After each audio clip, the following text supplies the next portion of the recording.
श्रोता प्रेमियों, मैं राम सागर शास्त्री आप लोगों के समक्ष रखने जा रहा हूं भूत प्रेत बाधा से बचने के उपाय।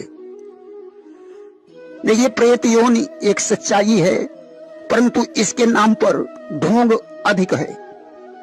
मानसिक दुर्बलता, हिस्टीरिया आदि बीमारियों को प्रेत बाधा मान लिया जाता है। संसार के मनुष्य त्रिगुणात्मक सृष्टि के हैं। प्रायः बहुत से लोगों से ऐसे कार्य भी हो जाते हैं जिससे उन्हें प्रेत योनि भोगनी पड़ती है। यह योनि अत्यंत यातनामयी है।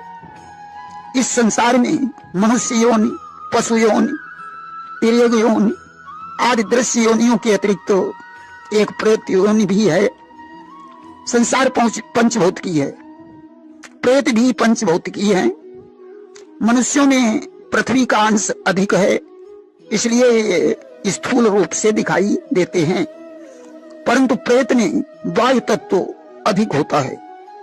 पृथ्वी तत्व नाम मात्र का है, इसलिए वे अदृश्य और अत्यंत बलवान हैं।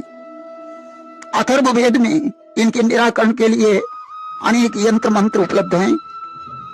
मृतक व्यक्तियों का जब श्राद्ध होता है तो उनको प्रेत कहकर पिंडदान किया जाता है। भगवत गीता में कहा गया है, भूतों को पूजने वाला प्रेत लोक को प्राप्त करता है।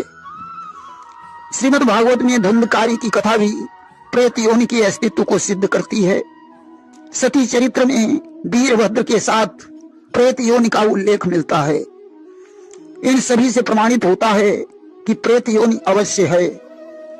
आयुर्वेद में 18 प्रकार के प्रेत हैं। जैसे प्रसूता स्त्री या निसंतान युवती जब मरती है तो चुड़ैल बनती है। कुंवारी कन्या मरने के बाद देवी बनती है।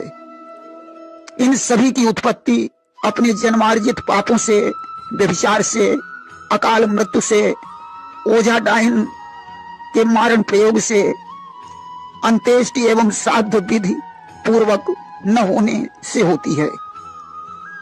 प्रेत को भोजन की इच्छा अधिक होती है। इनकी इच्छा होती है कि सारा समुद्र पी जाएं, परंतु कंठ नली का छिद्र सुई के मुख के बराबर होने के कारण इच्छा अनुसार जल भी नहीं पी सकते हैं तथा कुछ खा भी नहीं सकते हैं। इसलिए इन्हें क्रोध आता है। इसी के द्वारा जरा सा अपराध होने पर ये बहुत बिगड़ जाते हैं और उपद्रव करने लगते हैं। अपवित्र वस्तुओं पर ही इनका पूर्ण अधिकार होता है। जब ये क्रोधित होते हैं तो अपवित्र वस्तुओं को ही प्रयोग में लाते हैं। जीवित अवस्था में जो स्वभाव रहता है वही स्वभाव प्रेतावस्था में भी रहता है। जब ये कभी कभी शरीर धारण करते हैं तो जीवित अवस्था के सदृश ही शरीर का रूप होता है। ये दूसरे का रूप भी धारण कर सकते हैं। इनका शरीर गलित कुष्ठ जैसा होता है। बलिष्ठ इतने होते हैं कि बड़े बड़े वृक्षों को उखाड़ कर फेंक देते हैं। ये अपनी बात आक्रांत व्यक्ति के माध्यम से प्रकट करते हैं।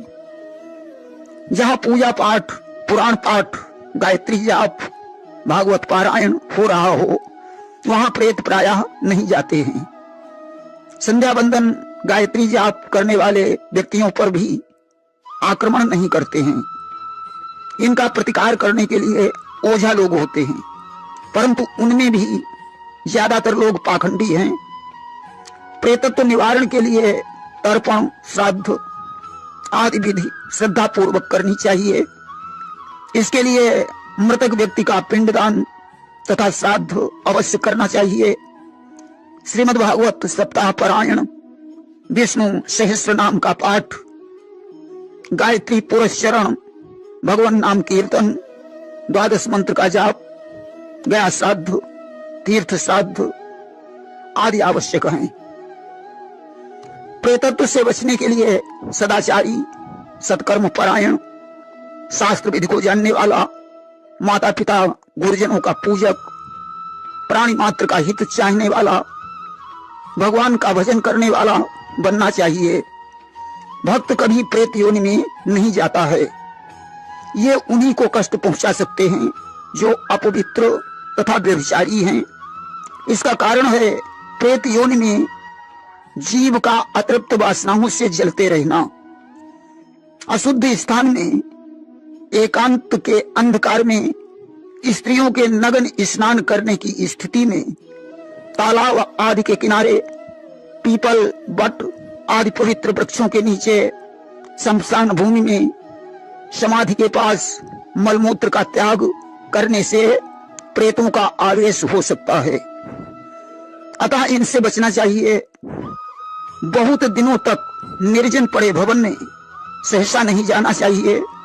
वहां रहने से पहले पूजा पाठ, हवन आदि कराना चाहिए। प्रेत पूजक, तंत्र मंत्र, टोना टोटका करने वाले लोगों से के पास जहां तक हो सके नहीं जाना चाहिए। बहुत जरूरी हो तभी इनकी सहायता लेनी चाहिए। प्रेत सेवा कभी नहीं करनी चाहिए, ये तामसी चीज है। इनकी सेवा करने से धर्म पथ भ्रष्ट हो जाता है और प्रेतत्व या नर्क की प्राप्ति होती है। प्रेम से बोलिए वृंदावन बिहारी लाल की जय।